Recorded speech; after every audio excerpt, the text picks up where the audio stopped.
Welcome to my channel cutie queen Mou. Hello friends, আবার চলে এলাম নতুন একটা ভিডিও নিয়ে। হঠাৎ করে কি মন গেল, ফ্যামিলির সবাইকে বললাম চলো আজকে একটু এসপ্ল্যানেডে দেখে আসি কী সব নিউ কালেকশন এসেছে।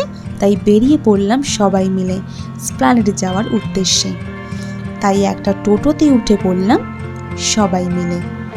আর আমাদের এই হাওড়া ময়দানে জানোই কত ভিড় হয়, আর তার জন্য বাস টোটো যেতে পারছে না।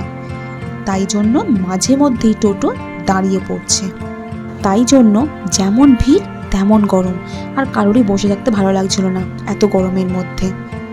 কথা বলতে বলতে অলরেডি আমরা ময়দানে চলেও এসেছি।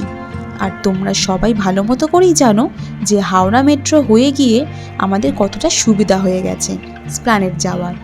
এবার মেট্রোর টিকিট কেটে মেট্রোতে উঠে পড়লাম ফ্যামিলির সবাই মিলে। বাবা মাসি এরা কখনো মেট্রোতে যায়নি, তাই ওদেরকেও একটু ঘোরা হয়ে গেল মেট্রোতে। কথাতে আছে না, হ্রদ দেখা আর কলা বেচা একসাথেই হয়ে গেল। বাবাকে আর মাসিকে দেখে কি মনে হচ্ছে বলো তো, দুই ভাই বোন।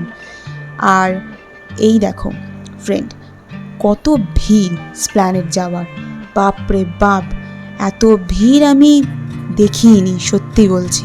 এসপ্ল্যানেডে এমনি ভিড় থাকে, কিন্তু পুজোর সময় আরও বেশি করে ভিড় হচ্ছে, তাই না ফ্রেন্ডস?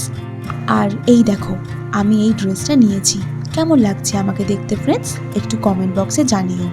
কাদের কাদের এখনও অবধি কেনাকাটি কমপ্লিট হয়নি তারা কিন্তু চটপট করে চলে যাও এসপ্ল্যানেডে, কেমন? তাহলে ফ্রেন্ডস, আমার এই ভিডিওটা ভালো লাগলে লাইক শেয়ার কমেন্ট করতে ভুলে যেও না কিন্তু। আর নতুনদেরকে শেয়ার করে দিতে বলো, আর সাবস্ক্রাইব করতেও কিন্তু ভুলে যেও না। Thanks for watching friends.